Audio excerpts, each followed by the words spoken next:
আমার আর bachelor life থাকলো কই।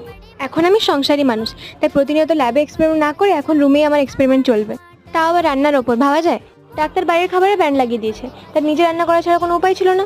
শুধু ম্যাগি বানাতে পারে মেয়েটাও যদি টুকটাক এক্সপেরিমেন্ট করে কিছু শেখে, সেটাও তো বড় ব্যাপার। রান্না আমি একটু একটু কাঁচা হলেও আমার কাটিং স্কিল দেখে কিন্তু লোক প্রেমে পড়ে যাবে। হ্যাঁ, আমার মেসে ছাড়তে আসার দিন মা এত সবজি বাজার করে দিয়ে গিয়েছিল যে আমি শুধু পটল পটল দেখছিলাম। তাই আজকে ভাবলাম পটল দিয়ে একটা এক্সপেরিমেন্ট করা যাক। ফার্স্টে পটলগুলোকে লম্বা লম্বা করে কেটে নুন হলুদ মাখিয়ে ভেজে তুলে নিয়েছিলাম। এরপর মশলা তৈরি করবো, আদা রসুন পেস্ট। যেহেতু আমি ননস্টিক কড়াইতে রান্না করছিলাম, তাই তেলটা আমি খুব কম ইউজ করেছি, আর তেলটা না দিলেও চলতো।